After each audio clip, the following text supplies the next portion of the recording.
बिहार विधानसभा चुनाव के प्रथम चरण में बक्सर जिले में मतदान शांतिपूर्ण ढंग से संपन्न हुआ। रात्रि 9 बजे तक कुल 61.39% मतदान दर्ज किया गया है। डीएम डॉक्टर विद्यानंद सिंह ने बताया कि यह 2020 के मुकाबले काफ़ी बेहतर है। वहीं एसपी शुभम आर्य ने कहा कि जिले में किसी प्रकार की कोई अप्रिय घटना नहीं हुई है। आज बक्सर जिले में के चारों विधानसभा निर्वाचन क्षेत्र में मतदान संपन्न हो चुका है। पूरे चारों विधानसभा निर्वाचन क्षेत्र के कुल 1567 मतदान केंद्र पर मतदान जो है वो शांतिपूर्ण तरीके से संपन्न हो चुका है। कहीं से किसी तरह की कोई अप्रिय घटना की सूचना प्राप्त नहीं हुई। पूरे मतदान प्रक्रिया के दौरान पूरे बक्सर में 12,87,043 वोटर्स हैं, जिसमें 6,78,543 मेल हैं और 6,08,489 फीमेल हैं। तो हमारा टोटल 1567 मतदान केंद्र है वो 831 मतदान भवनों में पोलिंग लोकेशंस में अवस्थित है। पूरे मतदान प्रक्रिया को शांतिपूर्ण तरीके से संपादित करने के लिए पूरे चारों विधानसभा में 158 सेक्टर्स की पदाधिकारी की प्रतिनियुक्ति हुई थी और उसमें लगभग 53 कंपनियां जब फोर्स डिप्लॉयड किए गए थे।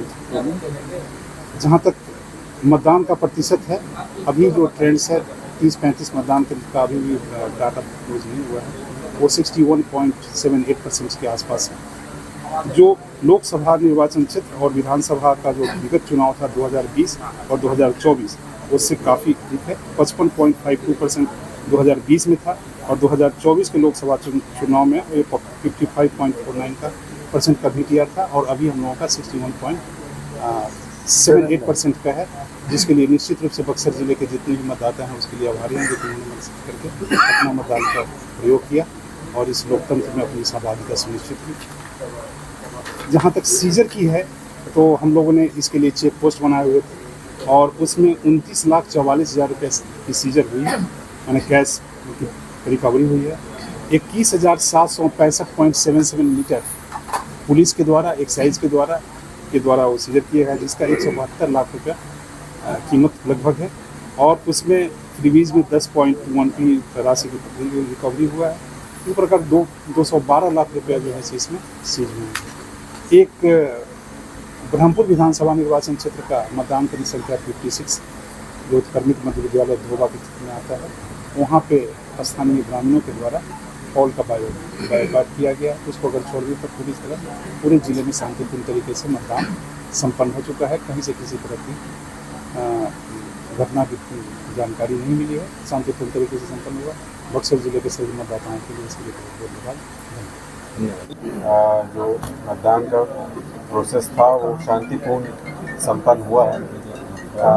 मतदान की तैयारी जो लगभग हमने कई महीनों पहले शुरू की थी, जिसमें भी काफ़ी भारी संख्या में असामाजिक तत्वों को भी आइडेंटिफाई किए गए। उनके खिलाफ निरोधात्मक कार्रवाई जो है हम लोगों ने की थी, जिसमें कि लगभग 21,000 से ज़्यादा लोगों के ऊपर जो BNC 107 जो 126 जिसको अभी हम लोग जानते हैं उसके ऊपर कार्रवाई की गई थी।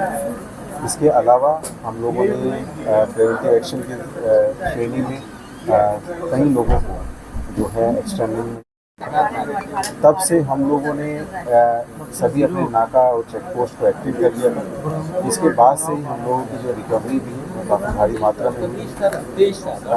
काफ़ी हाई संख्या में हम लोगों ने लाइसेंस आर्म्स को भी जो है वो जब्त कराया था, जिससे कि सभी मतदाता जो हैं निर्भीक रूप से अपने मताधिकार का प्रयोग कर सकें। अवैध आर्म्स भी जो हैं पकड़े गए थे, इसमें कि 9 पिस्टल जो हैं ऐसे जो अवैध, उसके साथ में 23 जो है जिंदा कारतूस भी पकड़े गए थे। शराब की काफ़ी मात्रा थी, जिसके बारे में भी आपको अवगत कराया गया है। कुल मिला के सभी जगह पे जो है स्पेशल निगरानी रखी जा रही थी। सभी वल्नरेबल एरियाज़ जहाँ पे भी कि कोई भी तरीके की परेशानी की जा सकती है, कहीं पे भी अगर किसी मतदाताओं को डराया जा सकता है, उसको पहले से हम लोगों ने आइडेंटिफाई किया। वल्नरेबल जो एरियाज़ होते हैं उनको आइडेंटिफाई हम लोग करते हैं, जहाँ पे नियमित रूप से जाके कॉन्फिडेंस बिल्डिंग मेजर डेवलप किए जाते हैं, जिसमें कि CAPF ने भी काफ़ी भागीदारी निभाई। इसमें कई स्तर पर जो है फ्लैग मार्च भी कंडक्ट कराया गया, जिसमें सभी स्तर के पदाधिकारी जो है वो शामिल हुए। ये सभी चीज़ें का मेरे ख्याल से जो प्रतिफल है वो देखने को मिला है कि पूरे बक्सर जिला में शांतिपूर्ण तरीके से जो है मतदान कराया गया। इसके अलावा भी देखिए आप लोगों ने देखा होगा कि जो वोटिंग परसेंटेज है वो भी थोड़ा बेहतर हुआ है। तो ये हम इस चीज़ से लगभग समझ रहे हैं कि सभी व्यक्ति जो थे उन लोगों को एक ये निर्भीक वातावरण में जो है एक अवसर प्राप्त हुआ, इसके कारण में जो है आज का जो चुनाव है वो सफलतापूर्ण संपन्न हुआ। सवाल ये है कि ईवीएम की सुरक्षा को लेकर क्या तैयारी है, क्योंकि जिस प्रकार से बाजार समिति में व्यवस्था की गई है, क्या तैयारी चल रही है ईवीएम की? जी ईवीएम जो है वो स्ट्रॉन्ग रूम में रहेंगे और उसमें हम लोग हैं कई लेयर में सिक्योरिटी जो है वो रखेंगे। कितनी सिक्योरिटी इसमें कितने पुलिसकर्मी भी रहेंगे सर? वो देखिए थोड़ा सेंसिटिव इंफॉर्मेशन होता है तो हम लोग सब डाइवर्ट नहीं कर पाएंगे, लेकिन पर्याप्त संख्या में बहुत भारी मात्रा में जो है बल जो है 24 घंटे वहाँ पे तैनात कितने देर की सुरक्षा रहेगा। की गई है? 3 लेयर की सुरक्षा। सर बन्नी में घटना की होने के बाद सामने आ रहे थे जी एक छोटा सा इंसिडेंट हम लोगों को सामने आया था जिसमें कि एक व्यक्ति जो थे जो कि इलेक्शन कमीशन की जो गाइडलाइंस होती हैं जिसमें कि प्रतिनाशी जितने भी महिलाएं होती हैं उनको भी एक चेक करने के लिए इंस्ट्रक्शन जो है जो आंगनबाड़ी कार्यकर्ता को दिया जाता है, इसका एक व्यक्ति विरोध कर रहे थे, जिसमें जो वहाँ के स्थानीय पदाधिकारी थे उन्होंने इस बात को उनको मना किया, तो उन्होंने कोई डिस्टर्बेंस क्रिएट की थी, उसको तुरंत ही टैकल कर लिया गया। किसी प्रत्याशी पर FIR हुई होने के बाद सामने आ रही है? जी अभी तक नहीं।